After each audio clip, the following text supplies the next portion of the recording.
History तो तुम्हें सब पढ़ा रहे हैं, लेकिन किसी ने तुम्हें ये नहीं बताया होगा कि हिस्ट्री को पढ़ते कैसे है। स्विंग करानी है, रिवर्स स्विंग करानी है, ये तो बाद में सीखेंगे ना, पहले ये सीखो पढ़ते कैसे हैं। There is a famous quote which says that those who do not learn from history are doomed to repeat it. But in school, पहली बार में हिस्ट्री याद करने के बारे में कभी सोचना ही मत। पहली बार में सिर्फ एक स्टोरी बनाओ। हिस्ट्री क्या होता है देखो, HIST। और साथ ही में मैं तुम्हें बता रहा हूँ मोस्ट इंपॉर्टेंट टॉपिक्स जो तुम्हारे बोर्ड एग्जाम के लिए बहुत ही ज़्यादा इंपॉर्टेंट होने वाले हैं। तो वो टॉपिक्स तुम्हारे ये रहे। इस वीडियो को देखने के बाद तुम्हारा हिस्ट्री का डर बिल्कुल खत्म हो जाएगा। बस जो मैं तुम्हें इस वीडियो में बताऊंगा उसे अच्छे से फॉलो कर लेना।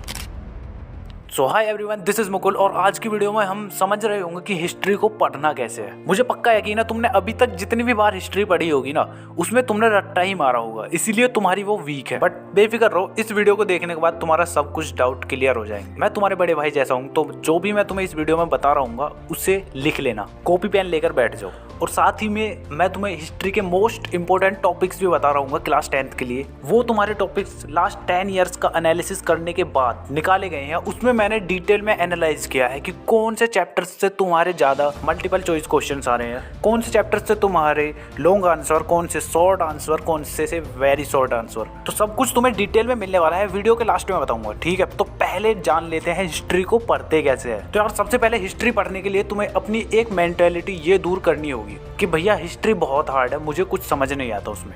तो सबसे पहले इस चीज को अपने दिमाग से निकाल लो। एक बुक है the power of subconscious mind. तो इस बुक में जो बताया गया है ना, इसमें यह है कि तुम जो भी सोचते हो ना, तुम्हारे साथ वही होता है। अगर तुम ये सोचोगे कि हिस्ट्री मेरी स्ट्रॉन्ग सब्जेक्ट है, फेवरेट सब्जेक्ट है, तो वो तुम्हारा फेवरेट सब्जेक्ट ही बनेगा। इस बात को तुम अपने बाकी सब्जेक्ट पर भी देख सकते हो। चाहे तुम्हें साइंस अच्छा लगता हो, मैथ्स अच्छा लगता हो, उसमें तुम ऑलरेडी अपने आप को बोलते होगे हाँ मैथ में तो मैं अच्छा हूँ, साइंस में मैं अच्छा हूँ। तो कौन सा तुम्हारा फेवरेट सब्जेक्ट है उसे अभी कमेंट में बता दो। तो मेन बात यह है कि तुम्हें पढ़ने से पहले ये बिल्कुल भी नहीं सोचना है कि हिस्ट्री हार्ड है, ठीक है, इजी है, बस ये सोचो। नंबर 2 टेक्निक है विजुअलाइज द कॉन्सेप्ट। कोई सा भी टॉपिक या कॉन्सेप्ट तुम हिस्ट्री में पढ़ रहे हो तो उसे तुम विजुअलाइज करोगे। अब ऐसा क्यों? तुम मूवीज देखने जाते होगे, तुम्हें वो लॉन्ग टर्म तक क्यों याद रह जाती है, या कोई गाना है या कोई भी, तुम उसमें विजुअलाइज ही करते हो। तुम्हें चीजें दिखाई जाती हैं कि हाँ इस तरह से ये हुआ है, जिससे तुम्हारा उन मूवीज में इंटरेस्ट बना रहता है। अब एग्जांपल में जैसे तुम टॉपिक पढ़ रहे हो द एज ऑफ रेवोल्यूशंस, तो इस टॉपिक्स में तुम जो भी पढ़ रहे होगे उसको तुम विजुअलाइज करोगे कि हाँ किस एज में क्या हो रहा था, क्या वो हुआ था, कौन सा कल्चर वहाँ उस समय था। तो बस बचपन में तुम कहानियां बनाते थे ना, वही तुम्हें सोचनी है। बस अपने दिमाग को काम पे लगाते रहो। तुम्हें ऐसा नहीं करना है कि हाँ बस बैठे हो रट्टा लगा रहे हो, बस पढ़े जा रहे हो, या फिर यूट्यूब पर कोई लेक्चर देखे ही जा रहे हो, कुछ नहीं कर रहे हो उसके साथ साथ। अब थर्ड टिप है तुम्हारी, make notes when you attend lecture. तुम यूट्यूब से पढ़ रहे हो या फिर अपनी क्लास में पढ़ रहे हो, तुम्हें जो भी चीजें पढ़ाई जा रही हैं ना, उनको तुम अच्छे से सुनोगे और उसके साथ साथ फिर उन्हें लिखोगे भी। जब तक तुम उन चीजों को लिख नहीं दोगे ना, तब तक वो तुम्हारे सबकॉन्शियस माइंड में बैठ ही नहीं सकती। तो कोशिश करो कि जो भी तुम्हें पढ़ाया जा रहा है उसकी बेसिक इन्फॉर्मेशन लिखते जाओ और नोट्स बनाओ। अब ये 4th टेक्निक तुम्हारी उसके लिए है जो तुम्हारी इसमें ईयर्स आती है, डेट वगैरह याद करने में तुम्हें प्रॉब्लम होती है वो। तो सबसे पहले पूरी हिस्ट्री उठा लो।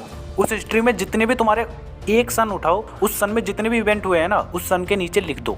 जैसे 1830 है तो उस 1830 में क्या क्या हुआ था उसके बारे में सारे टॉपिक्स मंथ वाइज लिखते चले जाओ। और तुम्हारे पास अभी इतना टाइम नहीं है तो डोंट वरी, मैं तुम्हारे लिए इसे बना के दे दूंगा बुकलेट सीरीज को। तो जल्दी ही तुम्हें इस चैनल पर मिल जाएगी। अगर तुम्हें चाहिए तो कमेंट कर देना, बिकॉज उससे होगा क्या कि तुम्हारे माइंड में जो भी तुम्हारे ईयर या डेट आएगी ना, उसके साथ साथ उसका तुम्हारे साथ टॉपिक भी माइंड में आने लग जाएगा, अगर तुम इस तरह से तैयारी करोगे तो ये बेस्ट टेक्निक है तुम्हारी कोई भी डेट या हिस्ट्रिकल इवेंट को याद करने के लिए। और अगर तुम चाहते हो कि रिवीजन के लिए एक प्रॉपर बुक चाहिए तो तुम ले सकते हो लास्ट मिनट प्रिपरेशन बुक, जो कि तुम्हारी ओसवाल बुक्स की तरफ से है। इस बुक में यार मुझे सब कुछ बढ़िया लगा। इसमें तुम्हें सभी सब्जेक्ट के लिए सारा कुछ डिटेल में अच्छे से रिवाइज करने के लिए दे रखा है। और हिस्ट्री में भी तुम्हें इसमें हिस्ट्रिकल इवेंट वगैरह ये सब चीजें दे रखी हैं। तो देर क्यों करना, तुम्हें अगर ये बुक चाहिए तो लिंक तुम्हें कॉमेंट में मिल जाएगी या फिर डिस्क्रिप्शन में मिल जाएगी, जाके बाय कर लेना। क्योंकि तुम्हें इधर उधर भटकना नहीं पड़ेगा कि अमेजोन पर जा रहे हो, कहीं जा रहे हो, तुम मेरे लिंक पर जाओ, वहां से जाके बाय कर लो।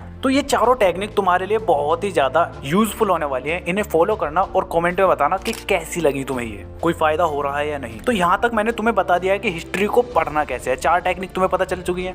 अब बताता हूँ कि तुम्हें क्लास 10th के लिए मोस्ट इंपॉर्टेंट टॉपिक्स कौन कौन से पढ़ के जाने चाहिए, जिससे कि तुम बोर्ड एग्जाम में बहुत तगड़ा स्कोर कर सको। तो यार इस रिसर्च को करने के लिए यार बहुत ही ज्यादा मेहनत लगी है। तो तुम इस वीडियो वीडियो को यार अपने दोस्तों के साथ जरूर शेयर करना। ना तो मैं तुमसे लाइक के लिए बोल रहा हूँ ना सब्सक्राइब के लिए, बस शेयर कर देना अपने ट्यूशन के ग्रुप में, स्कूल के ग्रुप में। तो चलो फिर बताता हूँ वो टॉपिक्स। तो टॉपिक से पहले यार चैप्टर्स का एनालिसिस कर लेते हैं कि किस चैप्टर से सबसे ज्यादा मल्टीपल चॉइस क्वेश्चन आए हैं, सबसे ज्यादा लॉन्ग क्वेश्चन आए हैं, शॉर्ट क्वेश्चन आए हैं, वेरी शॉर्ट। तो इन सबको बताता हूँ पहले। तो बेसिकली 5 चैप्टर्स हैं तुम्हारे हिस्ट्री में। तो यार फर्स्ट चैप्टर से तुम्हारे सबसे ज्यादा MCQ क्वेश्चंस बने हैं इन लास्ट 10 ईयर्स में। और बात करें यार वेरी शॉर्ट आंसर्स की, तो फर्स्ट चैप्टर से ही तुम्हारे सबसे ज्यादा वेरी शॉर्ट आंसर्स बने हैं। तुम्हारे शॉर्ट आंसर्स की तो तुम्हारे सेकंड चैप्टर और 5th चैप्टर से बहुत ही ज्यादा क्वेश्चंस पूछे गए हैं। और लॉन्ग आंसर्स के लिए तुम्हारा सेकंड चैप्टर और 4th चैप्टर से सबसे ज्यादा क्वेश्चंस पूछे गए हैं। तो इस हिसाब से यार तुम्हारे सारे चैप्टर्स ही इंपॉर्टेंट है तुम्हारे लिए। बट इन इम्पोर्टेंट चैप्टर्स के अंदर जो टॉपिक्स है ना वो तुम्हारे लिए सबसे ज्यादा इंपॉर्टेंट होने वाले हैं। तो फर्स्ट चैप्टर की बात करें the rise of nationalism in Europe, तो इसके अंदर यार तुम्हारे 6 टॉपिक्स हैं। तो इन 6 टॉपिक्स में से तुम्हें 2 टॉपिक्स बहुत ही ज्यादा तगड़े से तैयार करके जाने हैं, जो कि तुम्हारा फर्स्ट टॉपिक है the age of revolution 1830 to 1848। और सेकंड जो टॉपिक है तुम्हें अच्छे से तैयार करना है वो है the making of Germany and Italy. तो इन दोनों टॉपिक से तुम्हारे खूब क्वेश्चंस पूछे गए हैं। तो फर्स्ट चैप्टर को कर रहे हो तो इन 2 टॉपिक्स को अच्छे से कर लेना। करना कैसे है, यूट्यूब पर जाकर सर्च करना द एज ऑफ रेवोल्यूशन, तो उसके रिलेटेड तुम्हें ये वीडियो शो हो जाएंगी। इन वीडियोस को जाके देख लेना। और वीडियो नहीं देखनी है बस, मैंने जो तुम्हें वो टेक्निक बताई है उन्हें भी फॉलो करना है। उनमें मैंने एक में बताया कि वीडियो के साथ साथ तुम्हें विजुअलाइज भी करना है और नोट्स भी बनाने हैं, ठीक है। तो इसके बाद दूसरा चैप्टर है तुम्हारा द नेशनलिज्म इन इंडिया। तो इसके अंदर भी यार तुम्हारे 4 टॉपिक्स हैं, पर 4 टॉपिक्स में से अगर तुम्हारे पास कम टाइम है तो तुम करके जाओगे बस एक टॉपिक, जो कि तुम्हारा होने वाला है टूवर्ड्स सिविल डिसओबीडियंस। तो इस टॉपिक से तुम्हारे सबसे ज्यादा लॉन्ग क्वेश्चंस, शॉर्ट क्वेश्चंस और वेरी शॉर्ट क्वेश्चंस पूछे गए हैं। तो सेकंड चैप्टर में तुम इस टॉपिक को जरूर करके जाना। अब इसके बाद आता है यार थर्ड चैप्टर तुम्हारा the making of a global world. तो इस चैप्टर के अंदर भी तुम्हारे 4 टॉपिक्स हैं। तो इन 4 टॉपिक्स में से तुम्हें एक टॉपिक बहुत ही अच्छे से तैयार करना है, जो कि तुम्हारा होने वाला है द 19th सेंचुरी 1850 टू 1940 तक। इस टॉपिक से तुम्हारे सबसे ज्यादा शॉर्ट आंसर और लॉन्ग आंसर पूछे गए हैं इस चैप्टर से, तो अच्छे से कर लेना। 4th चैप्टर के बारे में बात करते हैं, जो कि तुम्हारा द एज ऑफ इंडस्ट्रियलाइजेशन है। तो यार इस चैप्टर के अंदर तुम्हारे 6 टॉपिक्स हैं। तो इन 6 टॉपिक्स में से तुम्हें एक टॉपिक ही अच्छे से तैयार करना है, जिसका नाम है तुम्हारा